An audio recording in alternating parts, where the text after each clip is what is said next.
बच्चों आज हम जो टॉपिक पढ़ेंगे वो है forfeiture and reissue of share वाला टॉपिक। शो हो रहा है आपको? ठीक है।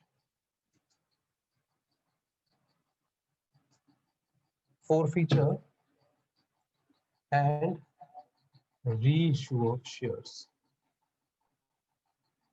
फोरफीट करने का मतलब क्या है बेटा? ये टॉपिक हम लोग इसीलिए चूज कर रहे हैं अभी क्योंकि जो अभी तक हमने पढ़े हैं, जैसे शेयर्स इशू करने की एंट्रीज हमने सीखी, ओवर सब्सक्रिप्शन हमने सीखा, ठीक है, और हमने इसके साथ सीखा लाइक कॉल्स इन अरियर और कॉल्स इन एडवांस की जर्नल एंट्री सीखी। तो उसी से रिलेट करता है ये टॉपिक। और बच्चा यही टॉपिक है जो एग्जाम में 8 मार्क का क्वेश्चन बनेगा। सेम यही चीज आएगी, जर्नल एंट्रीज आएगी इशू वाली, calls in arrear calls in advance होगा, ओवर सब्सक्रिप्शन होगा उस क्वेश्चन में। फिर उसके बाद उस शेयर को फोरफिट किया जाएगा, फिर रीइशू किया जाएगा। पहले मैं आपको फोरफिचर और रीइशू का मतलब समझा देता हूँ क्या होता है बच्चा। जब कभी कोई शेयर होल्डर किसी इंस्टॉलमेंट का पेमेंट नहीं कर पाता तो कंपनी के डायरेक्टर उसे नोटिस भेजते हैं। नोटिस भेजने के 14 दिन के अंदर अंदर अगर वो शेयर होल्डर अपने ड्यू अमाउंट का पेमेंट कर देता है तो उसके शेयर फोरफिट नहीं होते हैं। बट अगर उसने 14 डेज बीत जाने के बाद भी मान लीजिए शेयर का पेमेंट नहीं किया तो कंपनी उसके शेयर्स को फोरफिट कर लेती है। फोरफिट करने का मतलब है कंपनी अपने पास उन शेयर को कैंसिल कर देगी। वो अपनी बुक्स ऑफ अकाउंट में ये शो कर देगी कि ये शेयर्स हमने इशू ही नहीं कर रखे, इनको हमने जब्त कर लिया। जब्त करने का मतलब उस पर्सन से जाकर के शेयर लेकर के नहीं आएगी, है ना। तो उसे कहते हैं जब्त करना, फोरफीट करना। आपको मैं एक एग्जांपल देता हूँ इससे जो आपकी रियल लाइफ से रिलेट करता है। आपने सुना होगा कुछ लोग फोर व्हीलर बाय करते हैं या कार बाय करते हैं या कोई गाड़ी बाय करते हैं, टू व्हीलर बाय करते हैं, कोई घर बाय करते हैं, बैंक से लोन लेते हैं। मान लीजिए वो कभी बैंक की इंस्टॉलमेंट नहीं पे कर पाते, 2 3 4 5 महीने हो जाते हैं वो इंस्टॉलमेंट बैंक के पे नहीं कर रहे, बैंक उन्हें बार बार नोटिस भेज रहे हैं और वो पर्सन उसके बावजूद भी उसकी इंस्टॉलमेंट पे नहीं कर, तो बैंक के पास लास्ट ऑप्शन होता है उनके उस घर को नीलाम कर देना, है ना। उनकी उनका ऑक्शन होता है। वही सेम प्रोसीजर कंपनीज में भी फॉलो होता है। जो लोग कंपनी के शेयर्स का प्राइस पे नहीं कर पाते तो कंपनी उनके शेयर्स को फोरफीट कर लेती। अब फोरफीट करने के बाद क्या होगा? जब्त कर लिए शेयर्स, अब कंपनी वो शेयर्स किसी दूसरे व्यक्ति को, दूसरे शेयर होल्डर्स को जो है वो इशू करेगी, दूसरे इन्वेस्टर्स को इशू करेगी। जैसे बैंक क्या करती है, अपना पैसा वसूल करने के लिए वो प्रॉपर्टी, जिस प्रॉपर्टी पे लोन लिया गया है उस प्रॉपर्टी का ऑक्शन करती है। आई बात समझ में? तो वैसा ही गेम सेम कंपनी में भी चलता है। कंपनी जिन शेयर होल्डर्स ने टाइम पे पेमेंट नहीं किया इंस्टॉलमेंट का उनकी, उनके शेयर्स को फोरफिट करेगी, फोरफिट करके रीइशू करेगी। फोरफिट करने का मतलब क्या है? फोरफिट करने का मतलब है कंपनी की शेयर कैपिटल रिड्यूस होना। आपको याद होगा जब आपने शेयर्स इशू किए तो आप एंट्री करते थे bank account debit to share application, फिर share application to share capital. Capital को आप क्रेडिट करते थे जस्ट बिकॉज जब आप शेयर्स इशू करते हैं तो कंपनी की कैपिटल बढ़ती है। जब आप शेयर्स फोरफिट करोगे तो कंपनी की कैपिटल रिड्यूस होगी बेटा। अब रिड्यूस होने का मतलब क्या है? शेयर कैपिटल अब डेबिट होगा हमारी एंट्री में, जो अभी मैं एंट्री बताने वाला हूँ फोरफीचर की, उसमें डेबिट होगा।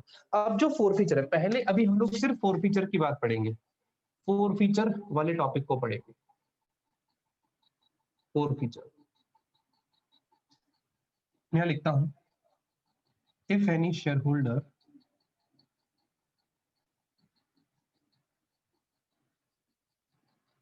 did not pay his amount due on any installment, instalment मतलब यहाँ अलॉटमेंट फर्स्ट कॉल या सेकंड कॉल की मैं बात कर रहा हूँ, अलॉटमेंट फर्स्ट या सेकंड कॉल। अगर कोई शेयर होल्डर अपना अमाउंट पे नहीं करता अपनी इंस्टॉलमेंट पे, देन कंपनी में forfeit their shares after giving him 14 days notice, after giving them 14 days notice to pay their due installment। To the company.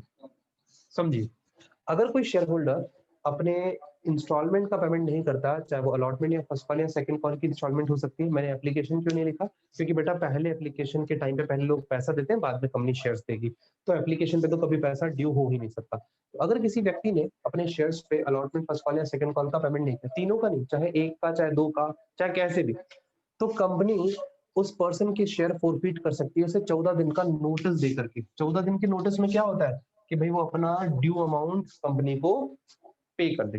अगर वो उसके बाद भी पे नहीं करता तो कंपनी उसके शेयर को क्या कर लेती है, फोरफीट कर लेती है। एक बार फटाफट से इतना एसेस ले लीजिए, मुझे इसको रफ करके फिर इसका अकाउंटिंग ट्रीटमेंट बताना है। सर हाँ बेटा। सर जैसे कि अगर कंपनी को है ना सर एप्लीकेशन मनी मिल गया और उसने फिर बाद में सर किसी ने इंस्टॉलमेंट नहीं दी, तो फिर एप्लीकेशन मनी कंपनी वापस नहीं करती है क्या? नहीं करती बेटा। आप मुझे बताओ कि क्या कभी ऐसा होता है कि आपने बैंक से लोन लिया, आपने बैंक की 10 ईएमआई पे कर दी, उसके बाद 11th ईएमआई से लेके 20th ईएमआई तक पे नहीं किया, तो बैंक आपके मकान को नीलाम कर देगी। नीलाम करने के बाद वो आपको आपका पैसा वापस कभी नहीं लौटाती। फोरफिट का मतलब ही होता है जब्त होना। जब्त मतलब अब जो आपने पैसा दिया वो आया गया हो गया, अब वो आपको वापस नहीं मिलेगा। ठीक है, चलिए एसेस ले लिया होगा बच्चा, हटा देंगे इसको।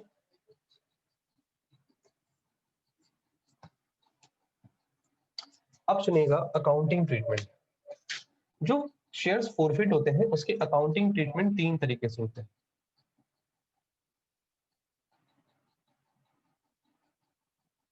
अकाउंटिंग ट्रीटमेंट ऑफ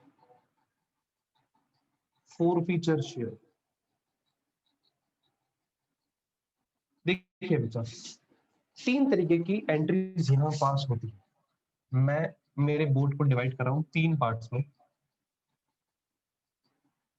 उन शेयर्स को आप फोरफिट कर रहे हैं जिनको आपने पार पे इशू किया, which were issued at par. Issued at par यानी ऐसे शेयर्स जिनको आपने पार पे इशू किया था। पार बोले तो फेस वैल्यू के बराबर ही इशू प्राइस थी उसकी। ठीक है, और एक है, वैसे आप इसके दो ही टुकड़े कर दीजिए। फर्स्ट पॉइंट तो ये होता है और सेकंड पॉइंट होता है ऐसे शेयर्स का फोरफीचर जिनको आपने इशू किया था प्रीमियम पे।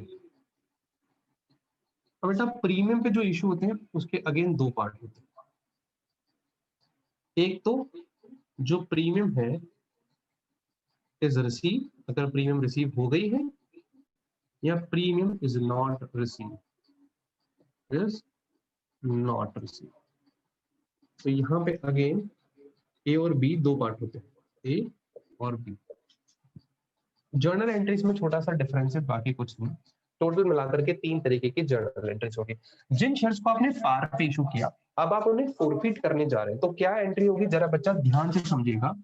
एंट्री होगा इक्विटी शेयर लिख दो, इक्विटी, चलो बस शेयर ही लिख दो। Share capital account debit.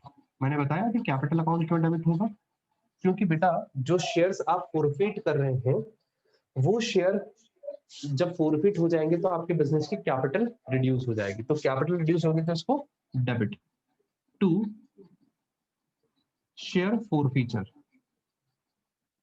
Share forfeiture में वो अमाउंट लिखा जाएगा जो अमाउंट हमने जब्त किया है, जो हमें मिल चुका है।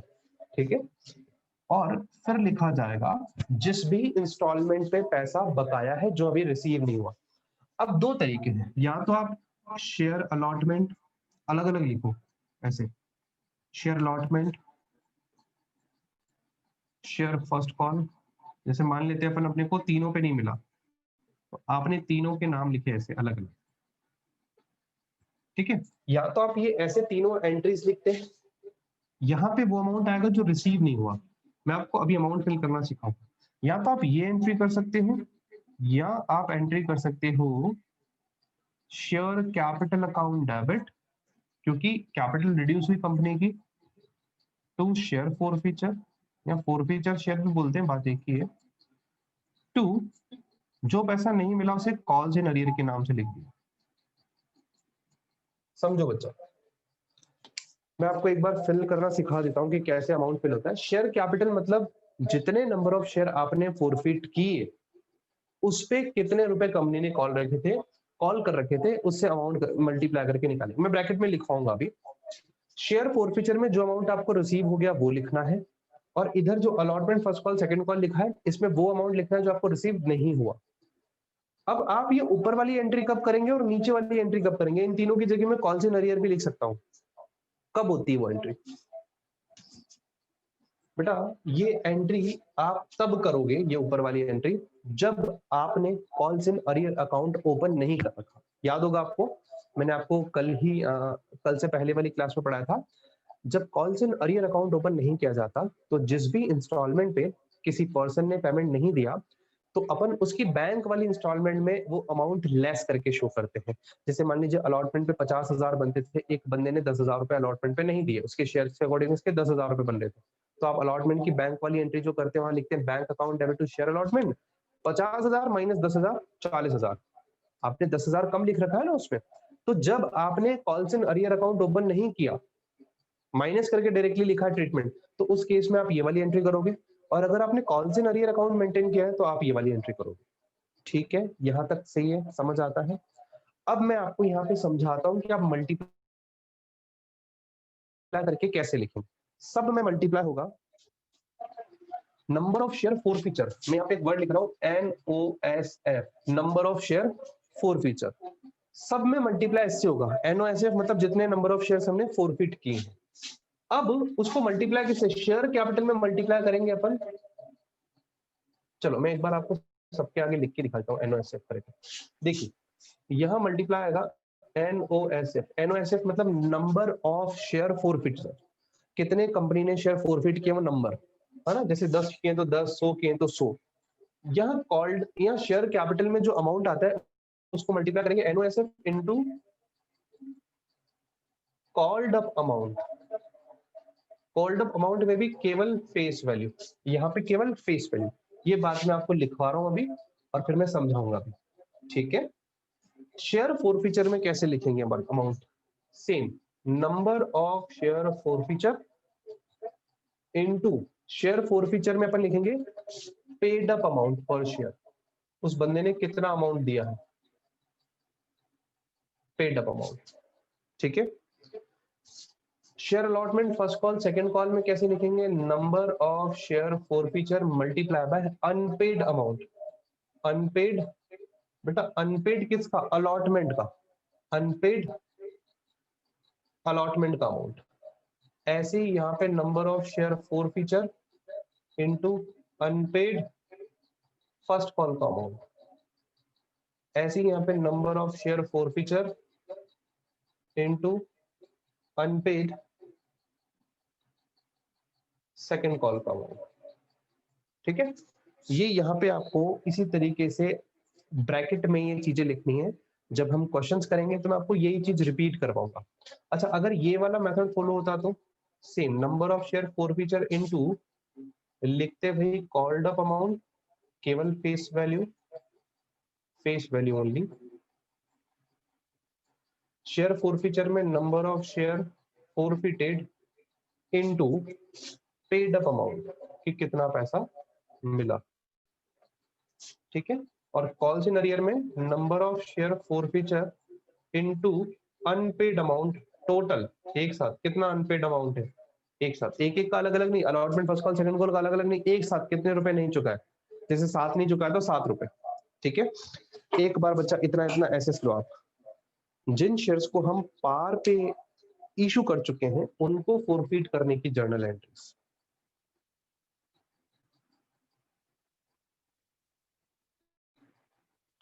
अब बच्चा जो सेकंड वाला ट्रीटमेंट है आपका, जिसमें ऐसे लिखा है हमने ऐसे शेयर्स को फोरफीट करना जिन्हें हमने पहले प्रीमियम पे इशू किया था, मतलब 10 रुपए का शेयर 2 रुपए की प्रीमियम पे इशू हुआ। अब उस शेयर को हम फोरफीट कर रहे हैं और उस शेयर पे प्रीमियम का पैसा मिल चुका है, प्रीमियम हमें रिसीव हो चुकी है। तो बेटा जब प्रीमियम रिसीव हो जाती है तो ये वाली same entry, same, no change, सिर्फ प्रीमियम को इग्नोर कर देंगे, इसमें सेम प्रीमियम वाली यही वाली entry as it is, no change, बिल्कुल सेम टू सेम। ठीक है, अब आते हैं प्रीमियम इज नॉट रिसीव। जब प्रीमियम नहीं रिसीव होता हमें तो हम क्या एंट्रीज पास करते हैं, हम थोड़ा सा यहाँ से लगा लेते हैं। अब सुनना, जब प्रीमियम हमें रिसीव नहीं होती तो सेम एंट्री यही होती है वैसे तो, शेयर कैपिटल अकाउंट डेबिट। देखिएगा, share capital account debit, amount fill करना मैं आपको सिखाऊंगा अभी। सेम अमाउंट फिल करने का भी तरीका वही होता है, कोई चेंज नहीं है, ठीक।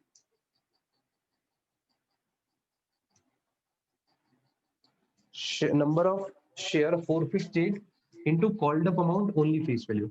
यहां पर जब प्रीमियम रिसीव नहीं होती तो बेटा सिक्योरिटी प्रीमियम रिजर्व अकाउंट को डेबिट किया जाता है। सिक्योरिटी प्रीमियम रिजर्व अकाउंट को डेबिट किया जाएगा।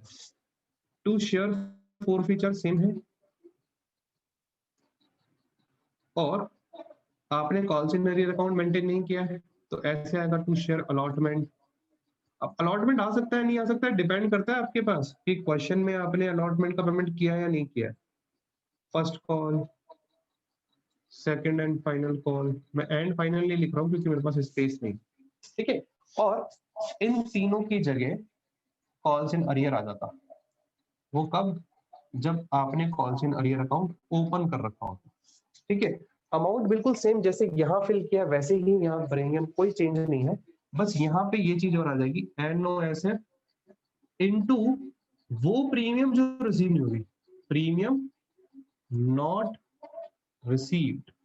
जितने रुपए से प्रीमियम हमें नहीं मिली ना, केवल वही हम लोग निकालेंगे, हम लिखेंगे, ठीक है। बाकी सब में सब कुछ सेम। जो प्रीमियम नहीं मिली हमें वो सिर्फ यहाँ डेबिट करेंगे। और मान लीजिए अलॉटमेंट पे प्रीमियम है तो बेटा यहाँ पे अलॉटमेंट पे प्रीमियम जोड़ करके अलॉटमेंट का अमाउंट लिखा जाएगा।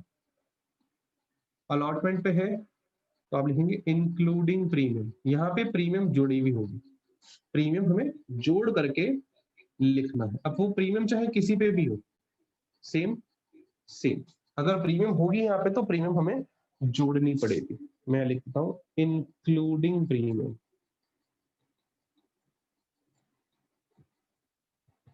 इंक्लूडिंग प्रीमियम, ठीक है। बस एक बार आप इतना इतना एसेस ले लीजिए बच्चे।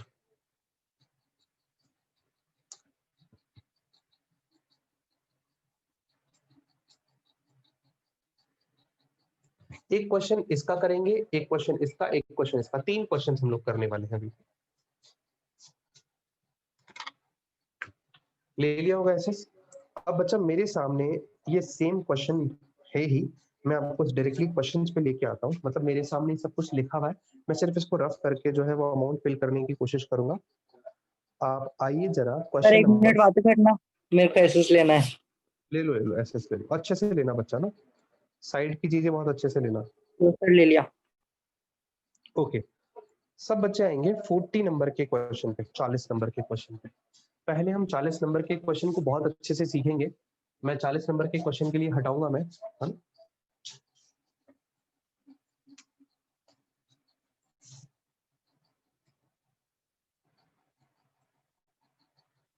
क्वेश्चन नंबर 40 अल्फा लिमिटेड करके कोई क्वेश्चन है। Question 40 says alpha limited issued 20,000 equity share of ₹10 each at par. At par दिख गया, यानी हमने शेयर्स को पार पे इशू किया। तो हम कौन सी वाली जर्नल एंट्रीज की तरफ देखेंगे? पार। अरे प्रीमियम वाली में भी कोई ज्यादा चेंज थोड़ी है, सिर्फ अगर प्रीमियम नहीं मिली तो एसपीआई डेबिट होना है, और प्रीमियम मिल गई तो सेम एंट्री है। क्या चेंज है? कुछ नहीं। बस जब टॉपिक पढ़ाते हैं तो आपको स्पेसिफिकली एक एक चीज बतानी पड़ती है, इसलिए बताता है। अच्छा, अल्फा लिमिटेड ने इशू किए हैं 20,000 इक्विटी शेयर, ₹10 का एक शेयर है, पार पे इशू किए थे। पेबल कैसे है? 2 एप्लीकेशन। तो मैं इसका थोड़ा सा फॉर्मेट बनाऊंगा, इधर देखिएगा। 10 का शेयर, 2 एप्लीकेशन, 3 अलॉटमेंट, फिर है 3 फर्स्ट कॉल पे और 2 फाइनल कॉल पे। 2 3 3 अलॉटमेंट पे, 3 फर्स्ट कॉल पे और ₹2 सेकंड एंड फाइनल कॉल पे। Ganesh was allotted 100 shares. Company ने टोटल शेयर्स कितने इशू किए? 20,000। ये इशू है। अब गणेश नाम का बंदा है, G4 गणेश, जिसके पास कितने शेयर्स हैं? 100 शेयर्स। तीन अलग अलग केस है बच्चा। केस 1 कहता है इफ गणेश फेल टू पे the allotment money and his share were immediately forfeited. Allotment तक ही पैसा चुकाया, अलॉटमेंट नहीं चुकाया मतलब एप्लीकेशन चुकाया और उसके शेयर यहीं पे फॉरफिट कर दी। मैंने एफ लिखूंगा इसके आगे, फॉरफिट। ये केस नंबर 1 में। तो आप इसकी फॉरफीचर वाली एंट्रीज करके बताओ। जब क्वेश्चन सिर्फ आपको ये कह रहा है कि आप इसकी सिर्फ फॉरफीचर वाली एंट्रीज पास करो, pass journal entries relating to forfeiture of shares in each of the following cases.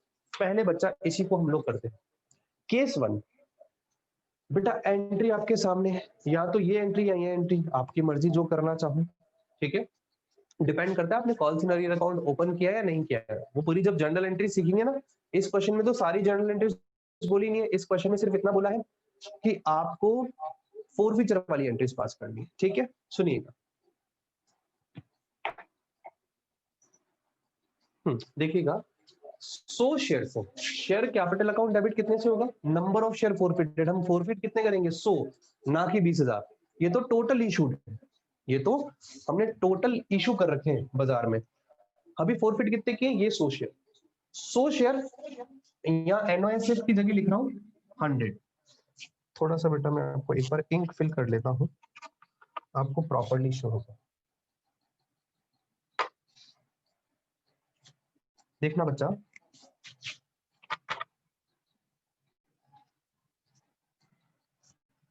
एनओएसएफ की जगह 100 share. Called up amount, called up किसे कहते हैं? अब इस क्वेश्चन में कॉल्ड अप क्या है? इस फर्स्ट वाले केस में कॉल्ड अप है, कंपनी ने मांगे टोटल यहां तक पैसे 5 रुपए। क्या कहलाएगा कॉल्ड अप? 5। और अनकॉल्ड कितना है? जो कंपनी ने मांगा ही नहीं, ये 5। अब इस कॉल्ड अप में से भी पेड अप कितना है? पेड अप, पेड अप मतलब चुका दिया, जिस पे राइट साइन 2। और अनपेड कितना है? 3, जो नहीं चुकाया। समझ गए क्या? इस 5 रुपए को हम कॉल्ड अप अमाउंट बोलेंगे, क्योंकि कंपनी ने कॉल किया है। बंदे ने चुकाया नहीं चुकाया वो अलग मैटर है, कंपनी ने यहीं पे मांगा, यहां तक मांगा और यहीं पे इसने शेयर फॉरफिट कर दिए कंपनी ने। तो 2 रुपए तो होगा पेड अप, क्योंकि इस पे पैसा चुकाया भाई, और 3 रुपए अनपेड कहलाए। तो आप समझेगा, share capital account debit 100 into called up amount only face value. Called up amount कितना है? 5 रुपए। ये 5 से मल्टीप्लाई, तो 500 रुपए आ गया। शेयर फॉरफीचर में number of share forfeited 100 into paid up amount कितना है? पेड अप 2 रुपए, ये 2, कितना आ गया? 200। शेयर अलॉटमेंट पे कितने रुपए नहीं चुका है? Number of share forfeited 100, unpaid amount सिर्फ अलॉटमेंट पे ये 3 रुपए, तो कितना हो गया? 300। क्या मुझे आगे वाले 2 चीजें करने की नीड है? एक बार फिर से देखिएगा बच्चा, देखिएगा मैंने किया share capital debit to share forfeiture to allotment. Amount कैसे फिल किया? शेयर कैपिटल में number of share forfeited 100 into called up amount only face value. Called up कितना है? 5, ये 5 रुपए से मल्टीप्लाई 5। शेयर फॉरफीचर में वो अमाउंट जो हमें रिसीव हो गया, पेड अप अमाउंट, तो number of share forfeited 100 into paid up कितना है? 2 रुपए चुकाए गणेश ने, पेड अप 2, तो 2 से मल्टीप्लाई कर दिया 2 से। अलॉटमेंट में वो अमाउंट आएगा जो नहीं चुकाया, तो number of share forfeited 100 into amount जो अलॉटमेंट पे नहीं पे हुआ, अनपेड अमाउंट ऑन अलॉटमेंट 3, या लिखा अनपेड 3 रुपए आ जाएगा 300। फर्स्ट कॉल सेकंड कॉल की बात ही नहीं है, मैंने लिखा ही नहीं, इसके अंदर वो अमाउंट वैसे लिखा हुआ है, आगे वाले क्वेश्चंस में भी आएगा। अगर मैं इस मैटर से करता कॉल सिनेरियो वाले से, तो number of share forfeiture 100, called up amount 5 रुपए,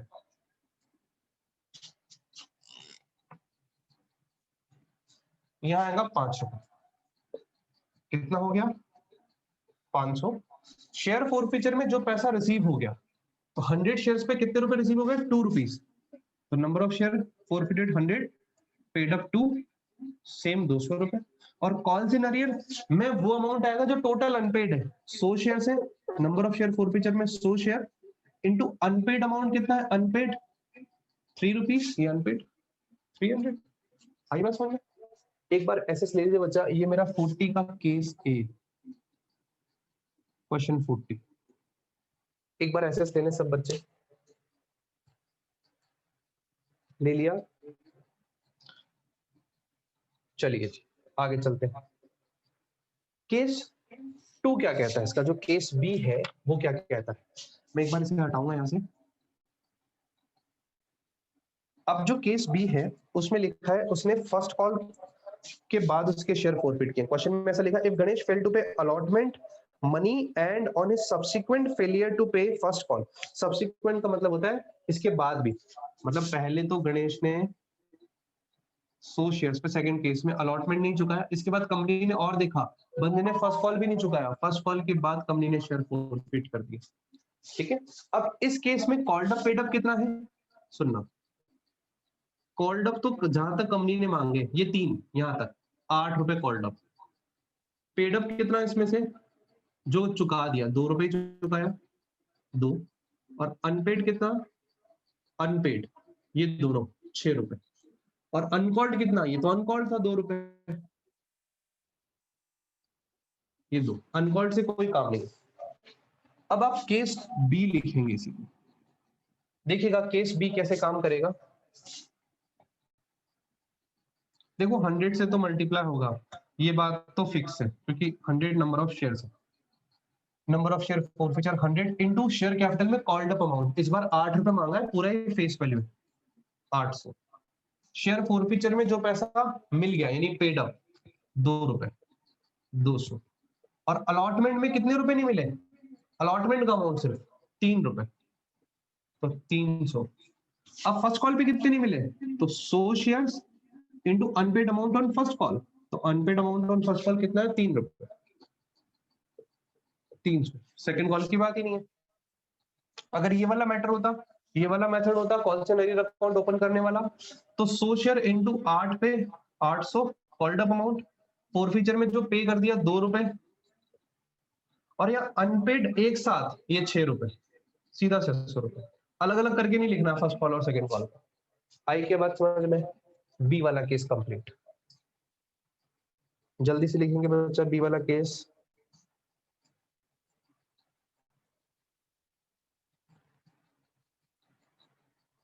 चले आगे, फिर केस 3 पे चलते हैं। हटा दें, एसएस ले लीजिए बच्चा।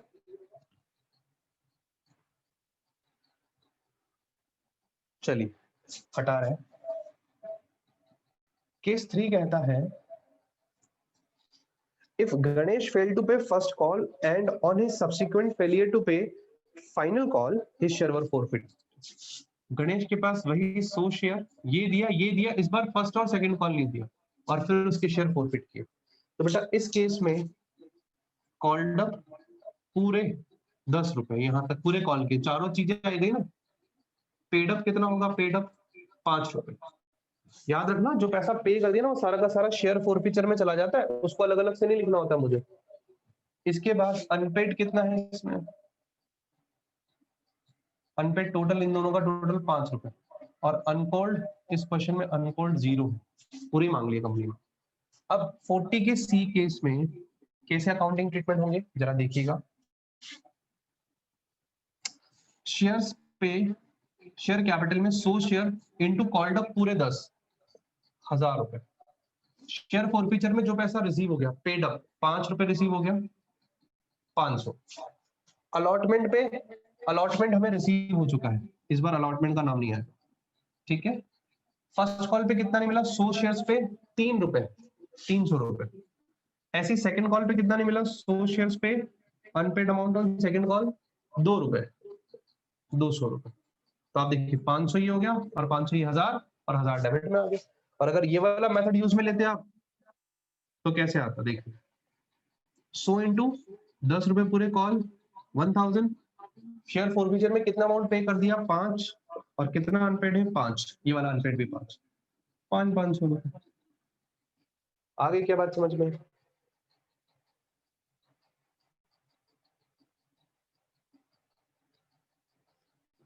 एक बार फटाफट से बच्चा नोट कर लीजिए, इसे एसएस ले लीजिए।